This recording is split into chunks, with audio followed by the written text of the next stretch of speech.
Confession of Faith ay ilang beses na nating tinalakay itong ang huling paghuhukom o ang final judgment. At ngayon nga ay nasa ikaapat na bahagi na tayo. Konting review lang, tinignan natin sa saknong una o yung tinatawag po na paragraph 1, nakita natin dito sa summary na sinasampalatayanan natin na kapag ang panahon na itinakda ng Panginoon na lingid sa kaalaman ng lahat ay sumapit na at ang bilang ng mga hinirang ay kumpleto na, ang Panginoong Hesukristo ay bababa mula sa langit na nasa katawan at makikita ng mga mata. Kahalintulad ng kung paano siya umakyat sa langit. Taglay ang dakilang kalwalhatian at kaningningan ay kanyang ihahayag ang sarili bilang hukom ng mga buhay at mga patay. Susunugin niya ang lumang sanlibutan ito na naglalagablab na apoy upang ito'y linisin. So nakita natin dito sa paragraph 1 na pinapanampalatayanan natin ang huling paghuhukom na nagpapakita na sa takdang panahon na pinlano ng Panginoong Diyos ay darating ang Panginoong Hesukristo na wala hong nakakaalam ni isa man o kahit sino man ay walang nakakaalam. Pinapakita rito sa ating pag-aaral na kapag kumpleto na ang lahat ng hinirang ng ating Panginoong Hesukristo, of course, bababa siya po mula sa langit na kung saan ay nasa katawan. Lahat ito ay makikita ng tao. Sapagkat maliwanag sa Gawa chapter 1 verse 11, sinabi doon kung paano ninyo nakita na umakyat ang Panginoong Hesus, ganyan nyo din siya makikita sa kanyang pagbabalik. Sa pagbabalik niya, hindi na ho siya tinatawag na Savior. Meaning, hindi na maliligtas ang sino man. Pagbalik ni Jesus, siya ho ay tinatawag po na hukom o matwid na hukom. He is our judge sa panahong iyon. Pagbabalik yon, magiging harap ang lahat ng tao sa Kanya, buhay man at mga patay, at harap kay Kristo bilang hukom, at ito yung magdadala sa bagong langit at bagong lupa. Kung kaya't makikita natin, yung lumang sanlibutang ito, mawawala na ang lahat ng mga marumi dito, lilinisin ito. At nakita natin, ito ang nasa Pahayag chapter 21 na tinatawag na bagong langit at bagong lupa. And of course, yung mga hindi maliligtas, alam natin na ilalagay sila sa lawang apoy na asupre na kanilang ikalawang kamatayan. Meaning, ikalawang degree ng punishment sa kanila sapagkat kasama na ng kaluluwa yung katawan nila. Yung katawan at kaluluwa magsasuffer na sa lawang apoy na asupre. In compare sa Lucas chapter 16, nabulok ang katawan, ang nagsasuffer lang ay kaluluwa, pero sa final judgment, itatapon sila sa lawang apoy, kasama ang katawan na nilagay yung kanilang kaluluwa. Of course, nakita natin in paragraph 1, ang lahat ng tao ay isa-isang haharap sa dakilang hukom ng ating Panginoong Hesukristo, mapalalaki man o babae, pati na ang mga bata na nasa 8 gulang. Silang lahat mula pa sa pasimula ng sanlibutan hanggang sa katapusan nito. Sila na tinawag ng tinig ng arkanghel at ng tunog ng trumpeta ng Diyos, sapagkat ang lahat ng mga patay ay babangon mula sa lupa at ang kanilang kaluluwa ay sasama at makikipag-isa sa kanila mga kanya-kanyang katawan na minsan nilang ipinamuhay. Para naman sa mga nabubuhay sa panahong iyon, hindi sila mamamatay tulad ng iba, kundi sila ay mababago sa isang kisap mata at mula sa pagiging nabubulok ay magiging hindi na nabubulok. So sa paragraph 2, nakita natin na ang Panginoong Hesus, nakita natin to in the book of 1 Thessalonians, nakita natin siya in the book of Matthew 24 hanggang 26, nakita natin, and even in 1 Corinthians chapter 15, nakita natin ito. And so many passages na nakita natin na ang Panginoong Hesus ay babalik. No? Sa pagbalik niya, ang mga namatay, ang unang aasikasuhin ng ating Panginoong Hesus. Hindi po muna tayo. Yung mga namatay muna ang kanyang unang aasikasuhin. Ano yung ibig sabihin nun? Yung lahat ng namatay na nabulok mula pa sa simula, sa bagong lumang tipan, bubuhayin ng ating Panginoong Hesukristo yon. Mananampalataya man o hindi mananampalataya. At yung binuhay na katawan nilang iyon ay isasama doon ang kanilang kaluluwa. So, ibig sabihin, sa Kristiyano na naligtas, magkakaroon na siya ng makalangit na katawan. Sa theology, this is a glorified body. Glorified body o heavenly body. Ay, ito yung kumpletong pagliligtas ng Diyos dahil ligtas na pati yung katawan niya. Ano? Sa mga unbelievers naman, of course, alam natin na bubuhayin din yung kanilang katawan at yung kaluluwa nila na nagsasuffer-suffer sa Lucas 16, pagsasamahin po yun. Ngayon, ang gagawin doon, ihahatulan ng Panginoon. Of course, napag-aralan na natin yung process ng pag-atol. Yun na nga, ilalagay yung kaluluwa ng mga unbelievers na ito saan sa lawang apoy na asupre. Di ba? Yung degree na doon, lawang apoy na asupre.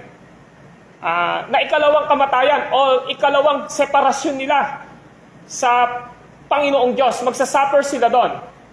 Sa Lucas 16, kaluluwa, pinahihirapan lang ng apoy eh. Di ba? Pero sa Pahayag 21, verse 8, kasama na yung katawan nila. Yung namang mga Kristiyano na binuhay, na binigyan ng maluwalhating katawan o makalangit na katawan, ito yung makalangit o glorified body o heavenly body na kumpletong pagliligtas ng Diyos at saan sila lalagay?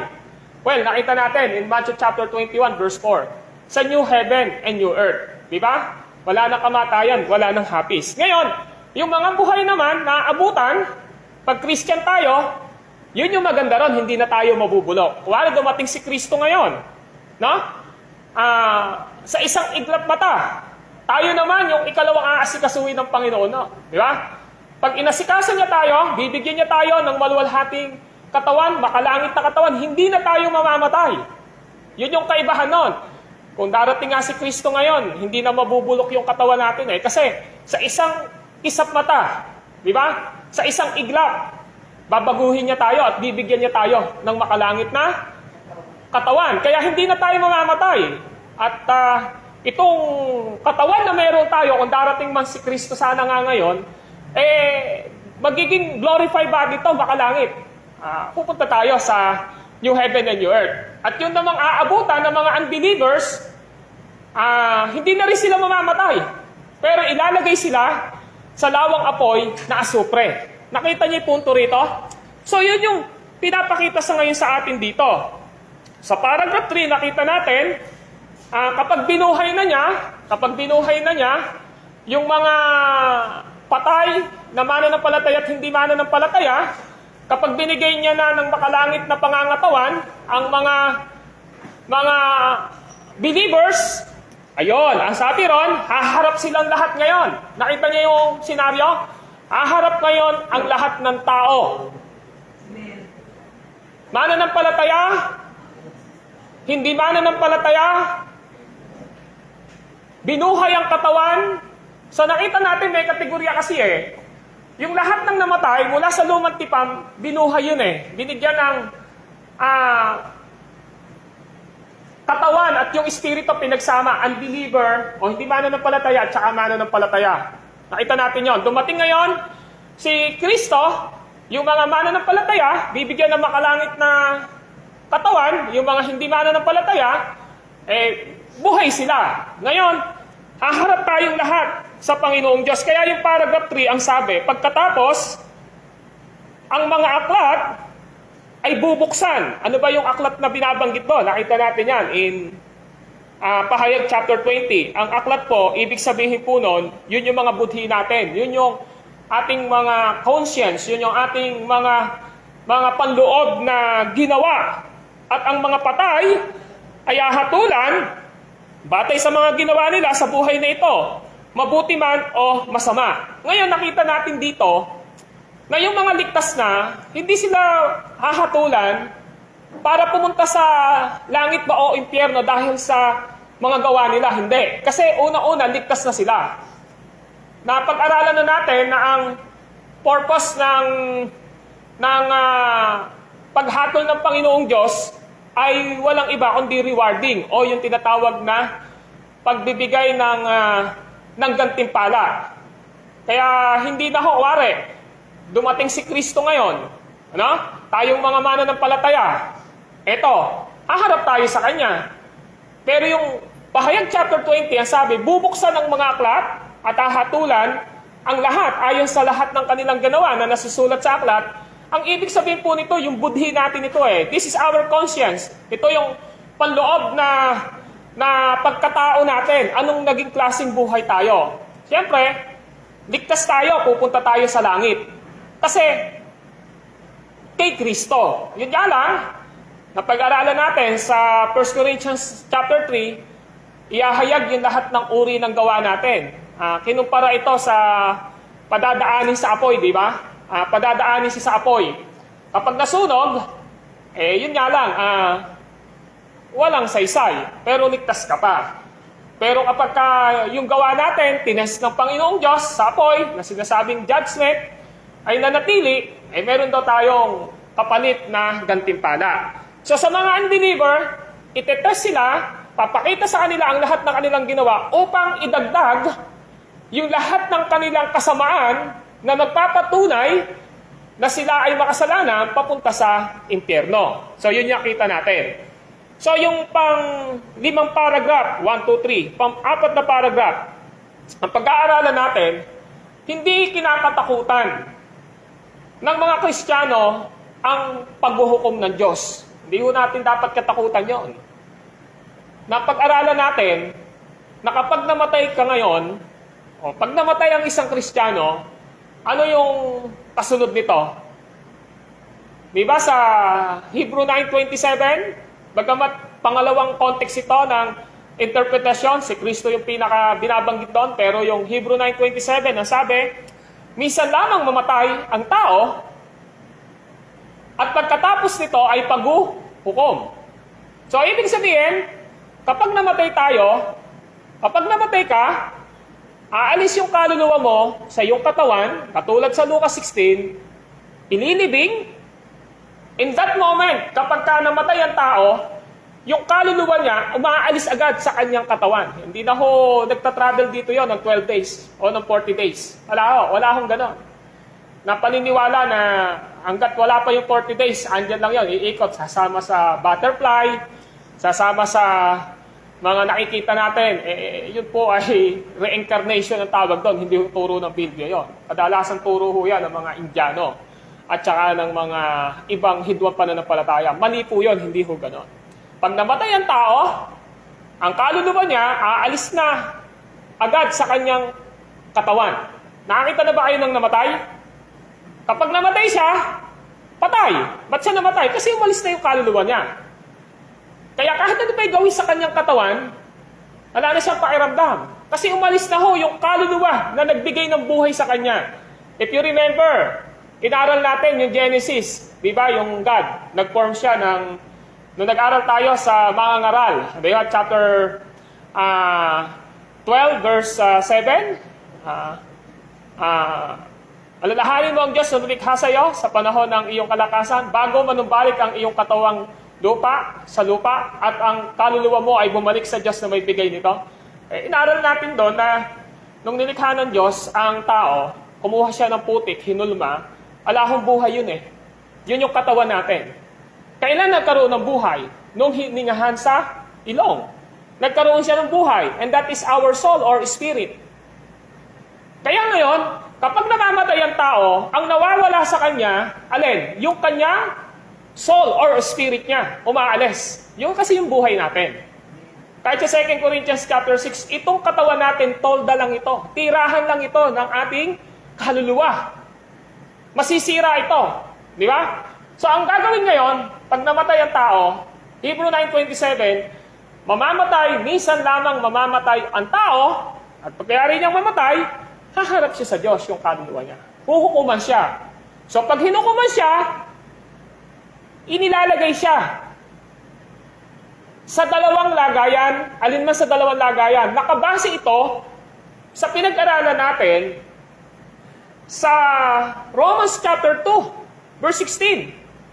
Di ba? Na tayo ay hinahatulan ng Diyos batay sa ebanghelyo ni Kristo. So kapag namatay yung tao, di ba? Tayo, Christian tayo. Namatay tayo. So yung kaluluwa natin, haharap kay Kristo. Di ba? Pag umarap nun, ang hahanapin ng Diyos sa atin, yung si Kristo na ating pinapanampalatayanan. Makikita dapat sa atin yung katwiran ni Kristo. Ano yun? Yung kanyang kamatayan sa cross. Sapagkat malinaw ang 2 Corinthians chapter 5, verse 22 or 21. Siya na walang kasalanan ay ginawang makasalanan upang siya ay maging katwiran natin sa harapan ng Panginoong Diyos Ama. So, ibig sabihin, si Kristo ang hahanapin ng Diyos sa atin. Kailangan makita na yung ating sariling ito, binayaran ni Kristo ng kanyang kamatayan sa cross. Dapat makita na yung ating kasalanan, binayaran ni Kristo sa cross. Tawa niya?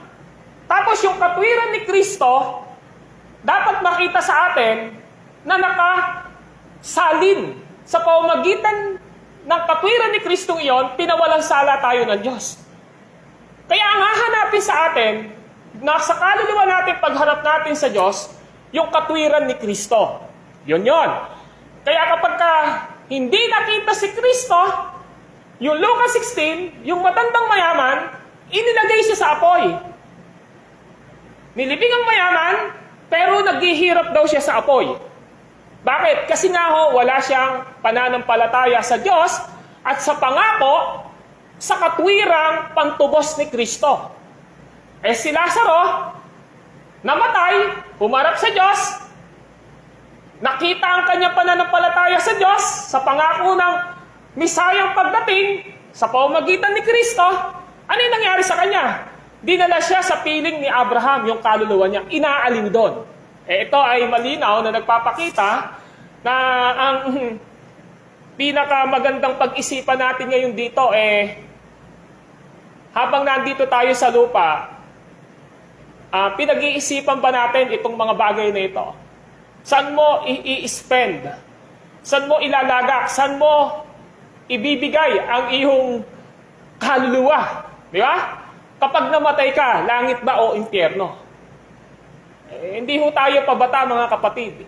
Hindi ka rin ulit bata, sigurado ka sa buhay mo, sapagkat Diyos lang ang nakakaalam nito. Kaya malinaw ang sabi na sa mga mananampalataya, ito ay hindi kinatatakutan. In the first place, hindi natin hawak ang buhay natin. Sabi ko nga sa isang teaching ko, prayer meeting, nung nakaraang Miyerkules, alam niyo ba yung magising tayo sa umaga, napakalaking milagro ng Diyos. Kasi nung natulog ka, alam mo pa bang magigising ka? Kagabi, nung natulog ka, alam mo pa bang magigising ka ngayon? Hindi mo alam kasi natutulog ka, di ba? Sawat kung kunin ka na ng Diyos, nung natutulog ka na yon at di ka na magising. Nung kinuha ka na ng Panginoon, nung gabi na yon, humarap ka na sa Panginoon, natulang ka na. Hindi natin hawak yung buhay natin, di ba? Kaya tayo bilang mga mananampalataya, hindi tayo gumagawa ngayon para maligtas, kundi gumagawa tayo sa Diyos dahil niligtas na niya tayo kay Kristo. Amen? Na dapat, naiintindihan natin na sa paghuhukom natin ng Panginoong Diyos sa atin, sa pagharap natin sa Kanya, isang bagay ang dapat na mas tiyak natin. Kay Kristo, may kaligtasan ako. Amen? Yun yung gusto ipakita. Kaya nga, sa mga Kristiyano, hindi ito kahindik-hindik, hindi ito nakakatakot. Ang dapat matakot, yung mga tao na walang relasyon kay Kristo, sapagkat haharap at haharap ang kaluluwa nila sa unang pagharap nila sa Diyos, yung kaluluwa nila. At pangalawang pagharap nila sa Diyos, yung huling paghuhukom. At mararanasan nila ang degree ng hirap ng kaluluwa niya, sa unang degree ng paghihirap ng kaluluwa niya, maghihirap ang kaluluwa niya sa apoy. Sa ikalawang pagbalik ni Kristo, maghihirap ang kabuuan ng kanyang pagkatao, hindi na ang kaluluwa, kundi kasama ang kanyang katawan, doon, saan? Sa lawang apoy na asupre.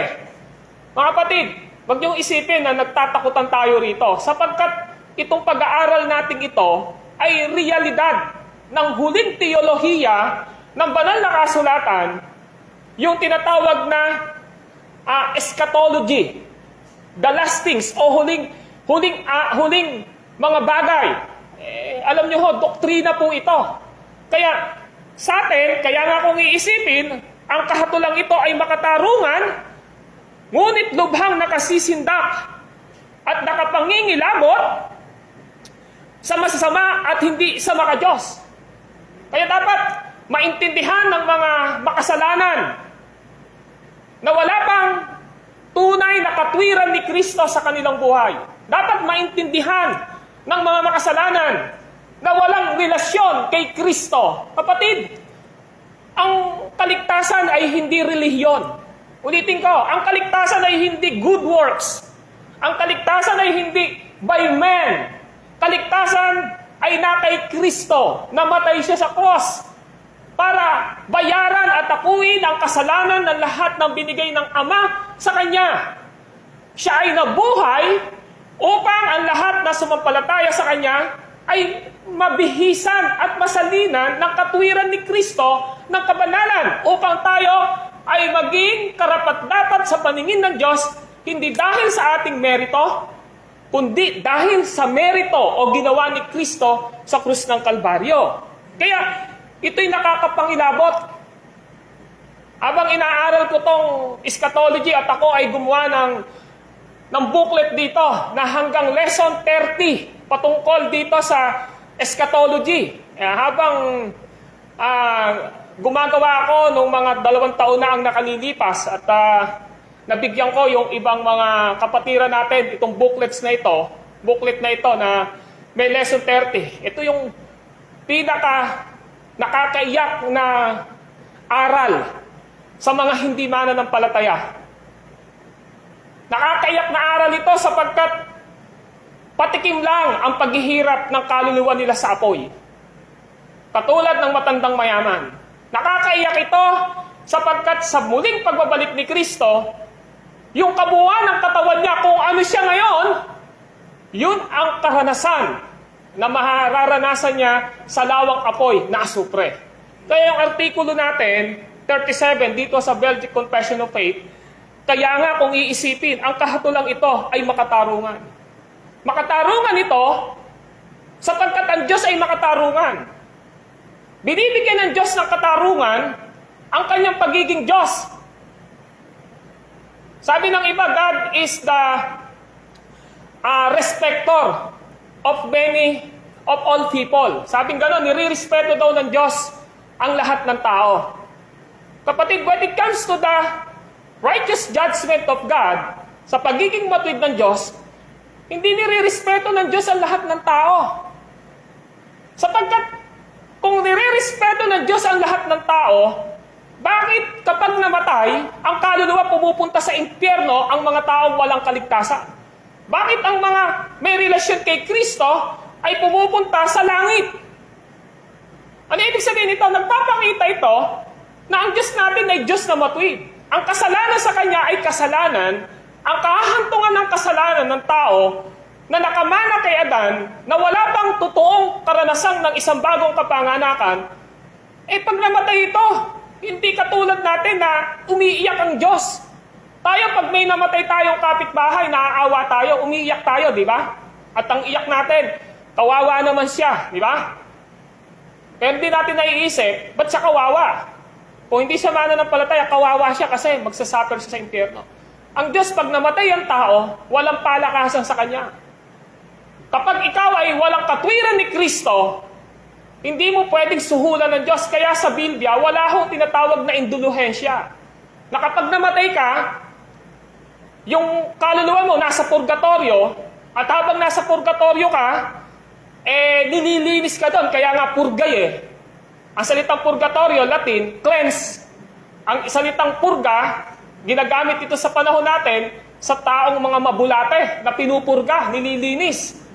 Sa kanila, ang purgatorio, kapag ka namatay ang tao, hindi pa siya pupunta sa impyerno o sa talagang hell. Pinupurga siya sa purgatorio. Kaya kailangan yung mga mahal niya sa buhay, gumawa ng mabuti para ialay sa kaluluwa ng namatay na yon. Kailangan niyang magpamisa, kailangan niyang tumulong ng ganito. Ang tawag ho dyan ay indulhensya. Wala hong ganun sa Diyos. Kapag ang Diyos, tiningnan natin siya sa katunayan ng banal na kasulatan, once na namatay ang makasalanan, mararanasan na niya ang pasimulang puot ng Diyos. Partial judgment pa lang ng Diyos yun. Kaluluwa pa lang Alapay katawan Di ba? Lucas 16, kaluluwa pa lang ang naghihirap. Partial judgment lang yun. Paano yung final judgment? Kasama na yung katawan. So, maliwanag na pinakikita rito na God is not a respecter of all people. Hindi ho siya respecter ng lahat ng tao. Ang Diyos natin, napaka pantay ng kanyang hustisya. Lahat ng tao ay pinahintulutan ng Diyos na makarinig ng gospel. Amen? Pero nung narinig nila yung gospel, pinatunayan ng kanilang sarili na sila ay depraved, na sila ay makasalanan. Tinanggihan nila ang gospel. Kaya pagharap nila sa Diyos, wala silang maidadahilan. Nasasabihin nila, hindi ko alam na may impyerno, hindi ko alam na magsasapir ako dito. Hindi ho. Lahat ng tao makaririnig ng gospel. Lahat ng tao ay may tinatawag na konsensya na alam niya na mayroong Diyos. Kaya nga alam niya ang mabutit masama So dito pinakikita, ito'y kahindik-hindik lamang, nakakapangalyabot lamang sa mga masasama at sa mga hindi maka-Diyos. Ito ay nagpapakita ng kahindik-hindik na pagkatakot sa isang taong walang relasyon sa Diyos. Pero, ang sabi rito, subalit, para sa mga tweed, mga mamatweed at mga hinirang ng Diyos, ano yung matweed dito? Matweed tayo, hindi ho dahil sa ating merito o sa ating kakayanan. Matweed ho tayo dahil kay Kristo na siyang naging katwiran natin sa harapan ng Diyos. Matweed po tayo, tiningnan tayo ng Diyos na righteous, tiningnan tayo ng Diyos na matweed dahil kay Kristo. Kaya wala hong magiging basihan ang Diyos upang maging matweed ka. Ang hahanapin at hahanapin ng Diyos sa iyo upang tingnan ka niya na matweed ay si Kristo. At sinasabi ritong tinatawag na hinirang, alam natin na ang salitang hinirang, pinili ka ng Diyos, Ama.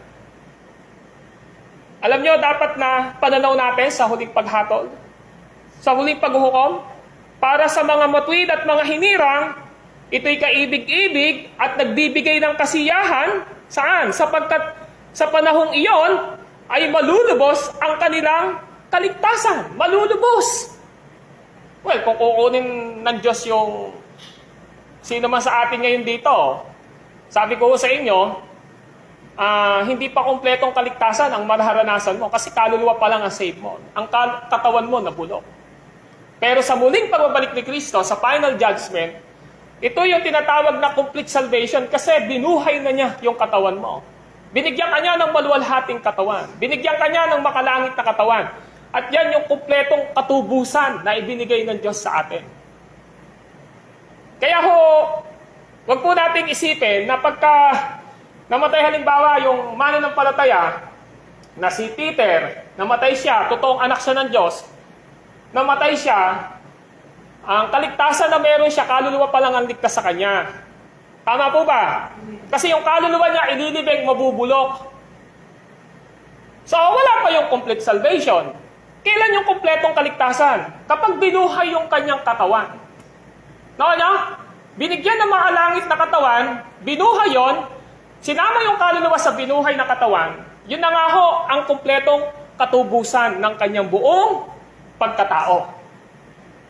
Kaya nga ho para sa atin, na niligtas ng Diyos, naging matwid kay Kristo, dahil hinirang tayo ng Ama, binornagin ng Banal na Espiritu, ito ho ay isang kaibig-ibig. Amen po ba? Nagbibigay ito ng kasiyahan sa atin. Hindi ito ang panahon na para isipin natin na aalis na ako at tatalikod ako sa Diyos. Hindi ho isipin niya ng totoong anak ng Diyos eh. Hindi natin kailanman iisipin yan. O ihuhuli natin i-prioritize ang relasyon natin kay Kristo. Hindi ho dapat iniisip ng Kristiyano yun. Kaya nga si Kristo ang dami niyang babala. Makamit mo man ang lahat ng kayamanan ng mundong ito, kung mapapahamak naman ang iyong kaluluwa sa impyerno, ikaw na ang pinaka-kawawa sa lahat ng tao. Kaya dapat naiintindihan natin ito mga kapatid. This is our hope. Yung pagbabalik ni Kristo. Ang tunay nating pag-asa, wala dito sa lupa. Hindi ho yung kayamanan nyo na meron kayo na naipundar natin. Di ba? Hindi yun yung kayamanan, hindi yun yung pag-asa natin eh. Kasi, kaya lang tayo masaya ngayon dahil may mga bagay na material, pinansyal, success na naranasan tayo, nagbibigay ng kaunting kasiyahan yon. Pero wag mo hong ilagay yung tiwala mo at pag-asa mo sa mga bagay na yon.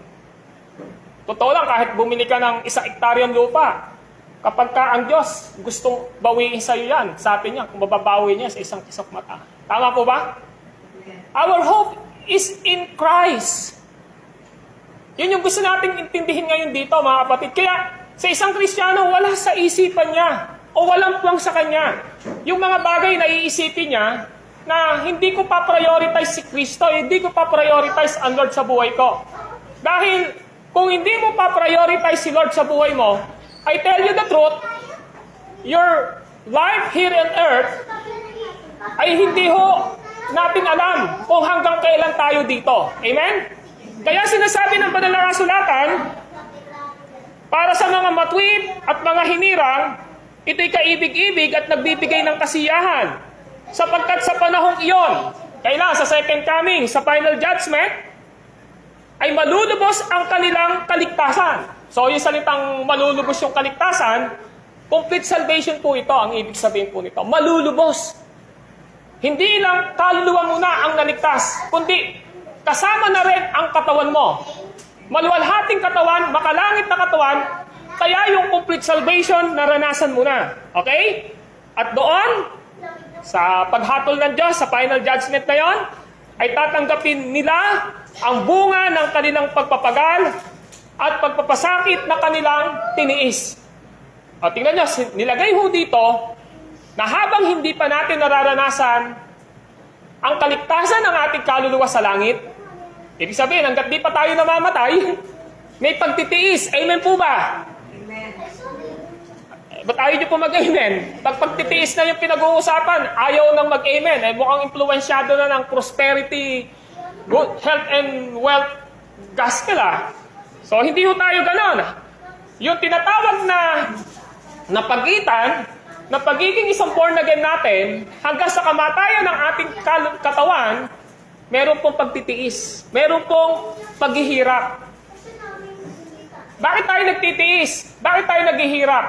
Alam nyo ho, sa lingwahe ho ng Biblia, si Jesus Christ, ang dami niyang teaching regarding po sa for the sake of your faith, for the sake of your salvation, may mga dadaanan tayong pagsubok sa buhay natin.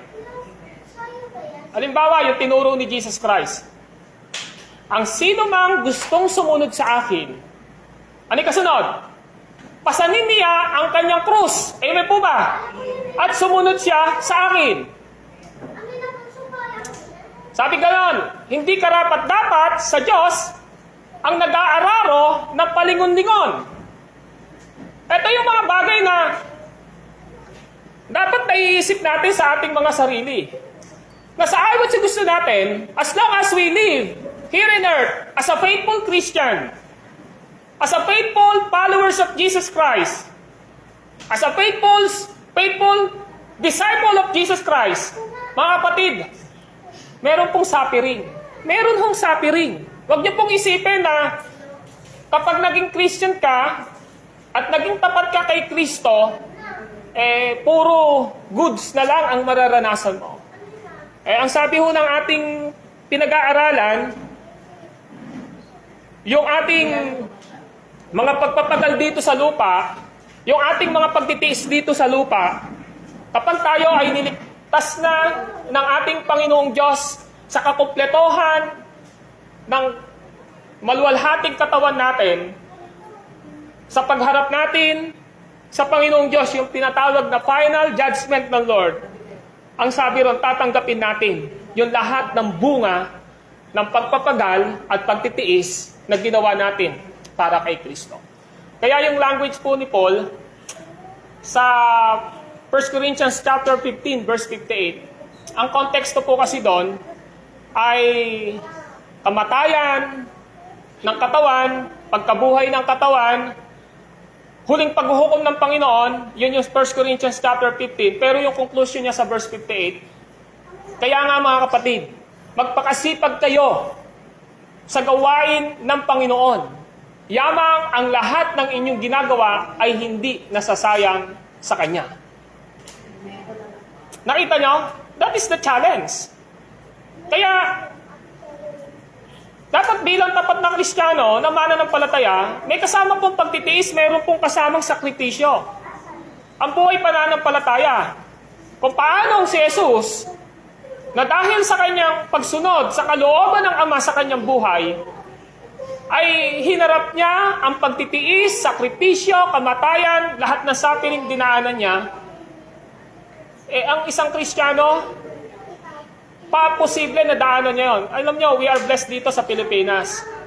Bakit? Dito ho, wala hong persecution na nangyayari. Na kapag pumunta tayo ngayon dito, malaya tayo nag-worship. Pumunta ka sa mga ibang bansa, hindi nila mailantad ang kanilang pag-worship sa Diyos. Di ba? Sa mga close country na mga Muslim, hindi pwede yung ganyang may mga gita-gitarang ganyan. Hindi ho. May drums na ganyan. Hindi ho. Yung pagpapahayag publicly, hindi rin ho pwede. Pero tayo, we are blessed kasi we have a freedom sa buhay ng mga iglesia sa pananampalataya natin sa Panginoon. Tapos sasabihin mo, meron ka lang, nag-break lang kayo ng boyfriend mo, ng girlfriend mo, pagsubok na sa'yo yun. Hindi ho yung gano'n. Di ba? May sakit lang tayo ng konti. Ayaw na nating paglingkod kay Lord. Meron lang tayong dinaanang problema. Dinadamay na natin agad ang ating commitment kay Lord o ang ating pananampalataya. Hindi ho yan. Mabigat ho ang sinaunang Kristyanismo ng mga tagasunod ni Kristo, biblically, sa New Testament, church history,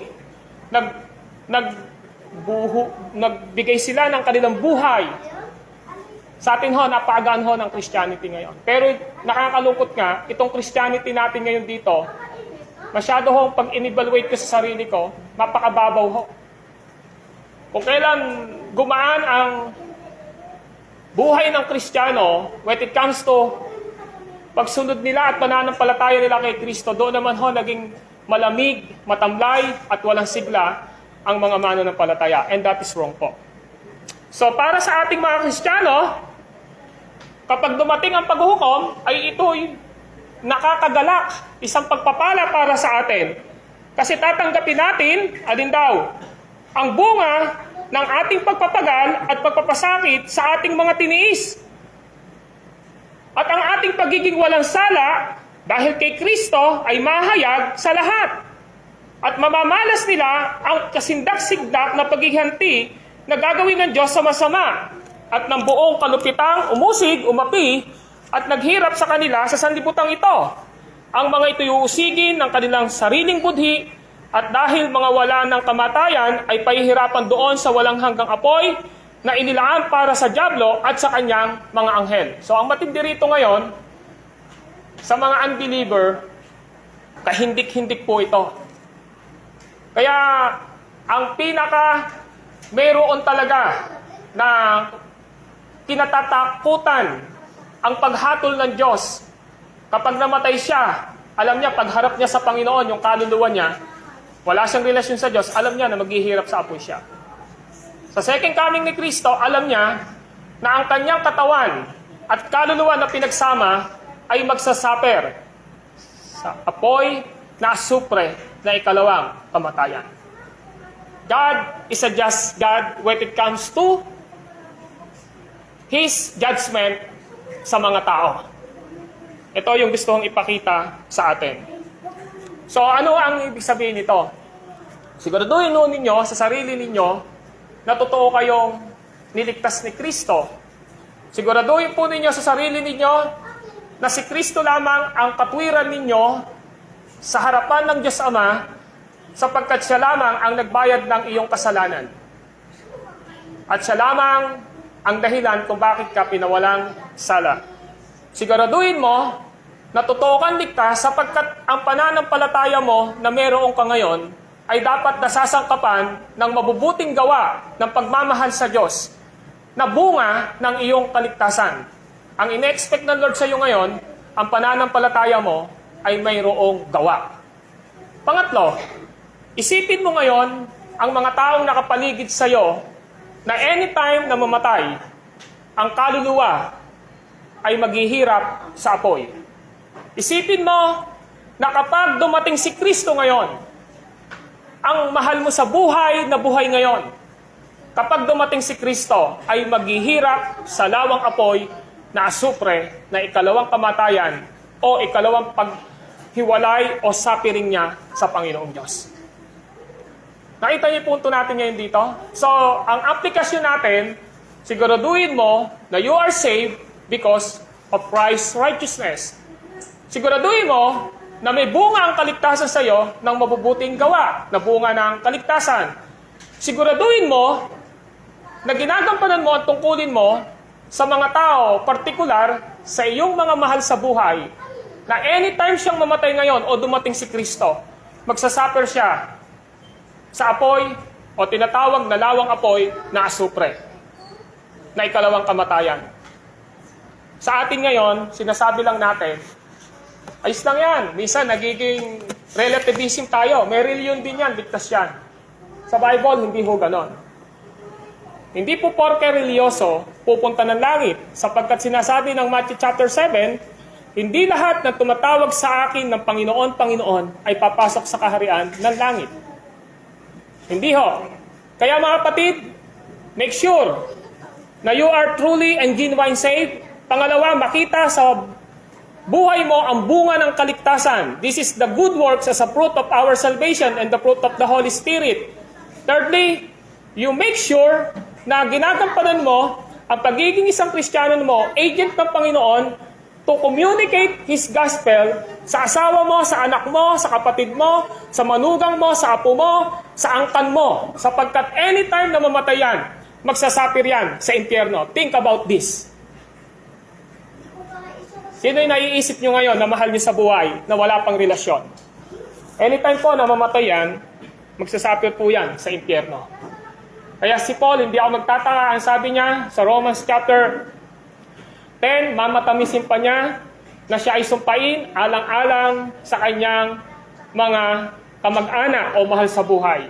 Dahil ang kanyang pagnanais ay maligtas sila sa pamamagitan ng Ebanghelyo ni Kristo. Let us pray. Panginoon, marami pong salamat sa mga salita niyo na aming natanggap at napagbulay-bulayan.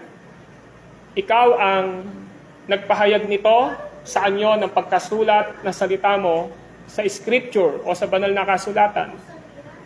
Ang aking pong dalangin, nagbigay ng kaluwalhatian sa inyong pandinig at sa inyong pagiging Diyos na tapat na naibahagi ito.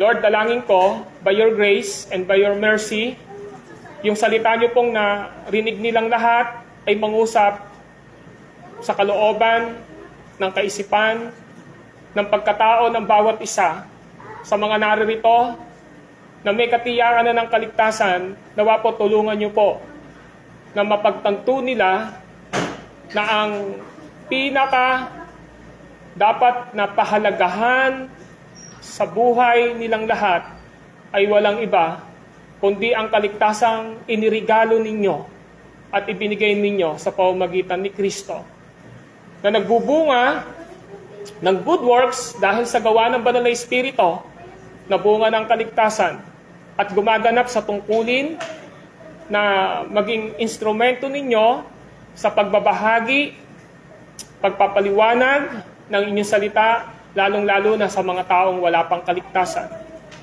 Sa mga hindi pa po naliligtas, nawa po ang inyong biyaya, awa ay maranasan nila at naniniwala kami na tanging kayo lamang ang may kakayanan magligtas sa kanilang mga buhay. Ito po ang aming samot dalangin sa inyo, Ama, sa pinagpalang pangalan ni Kristo Jesus. Amen.